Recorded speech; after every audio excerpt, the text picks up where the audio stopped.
Bonjour à tous et bienvenue dans cette nouvelle vidéo. Aujourd'hui, nous allons apprendre la procédure pour enregistrer un animal marqué par bag sur la plateforme de l'IFAP. Généralement, c'est à l'éleveur de l'oiseau de marquer son animal par bag et de procéder à l'enregistrement sur l'IFAP.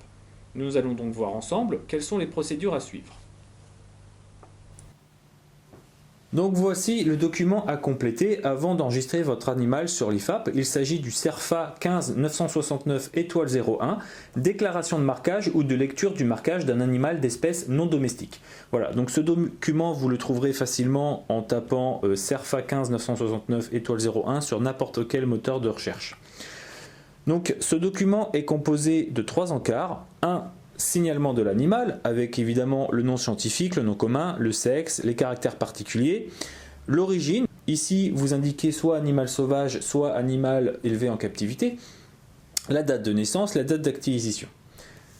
Dans le deuxième encart, il s'agit de l'identification du propriétaire. Donc si vous n'êtes pas une société, vous indiquez au niveau de personnes physiques vos noms, prénoms et vos coordonnées. Au verso du document, vous indiquez que vous êtes d'accord avec ce que vous venez de déclarer, vous datez et vous signez.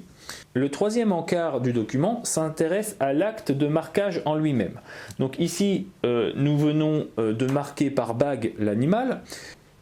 Au numéro d'identification, évidemment, vous complétez le numéro inscrit sur la bague, vous cochez identification par bague et si c'est la patte droite ou la patte gauche qui a été marquée. Le reste ne nous concerne pas et là vous indiquez évidemment l'identité de la personne ayant procédé au marquage. En général, il s'agit de l'éleveur de l'oiseau. Hôte, vous précisez éleveur.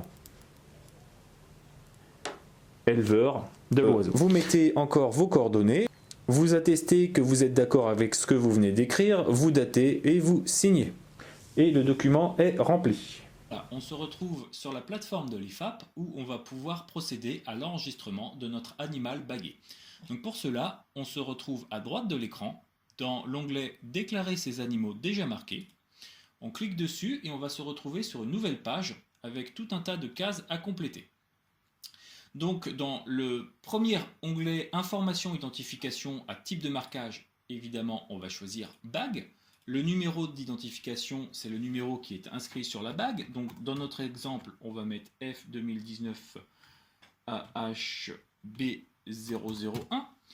La date de marquage, c'est la date de pose de la bague. Donc je vais choisir la date d'aujourd'hui.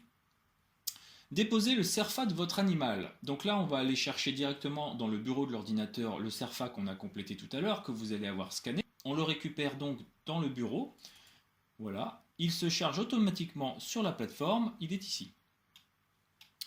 Dans l'onglet suivant, information identificateur, donc type d'identificateur, en général les animaux bagués sont des oiseaux, donc vous choisissez naisseur d'oiseaux. Là, vous complétez avec votre identité et vos coordonnées. Donc très important, l'onglet suivant, c'est les informations de l'animal. Donc il va falloir dire de quel animal il s'agit. On consulte la taxonomie en ligne. Vous cliquez sur Consulter la taxonomie. Pour notre exemple, on a choisi un Amazone, donc on va dans Aves, on choisit Psittaciforme, Psittacidae, et dans notre cas, il s'agira du premier de la liste. Voilà.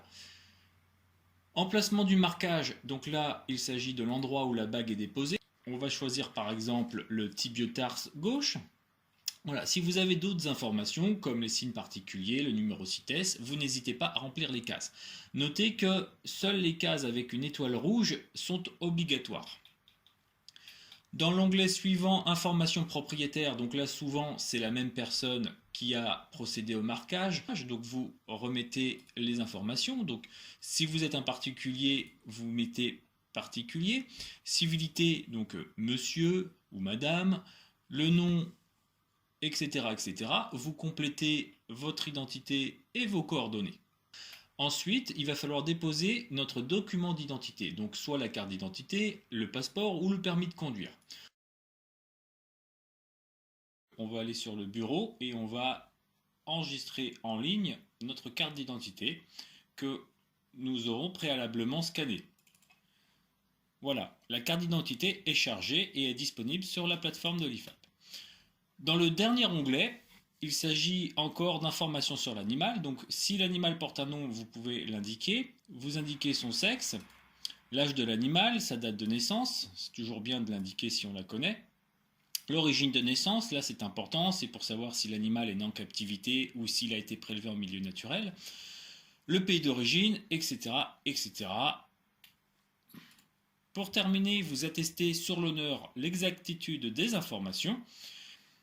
Enfin, vous avez deux possibilités, soit ajouter un animal, soit enregistrer et payer. Donc si vous avez un seul animal enregistré, vous allez faire enregistrer et payer, mais si vous en avez plusieurs, vous allez ajouter un animal. C'est conseillé de le faire si vous avez au moins 10 animaux enregistrés parce que vous paierez beaucoup moins cher. Donc on va considérer pour aujourd'hui qu'on a un seul animal enregistré. Donc on va cliquer sur enregistrer et payer. Ça nous redirige donc vers un récapitulatif de la commande. Donc on a ici un animal. On va choisir paiement par carte bancaire. On choisit la carte que l'on veut. On clique dessus. Et on est redirigé vers une page de paiement. Exactement comme pour n'importe quel autre site internet où l'on paye en ligne. Dans quelques jours, on recevra un mail de l'IFAP qui nous donnera les identifiants et les mots de passe pour accéder à la fiche de nos animaux et télécharger le certificat d'enregistrement. Et voilà, le tuto est terminé. À bientôt!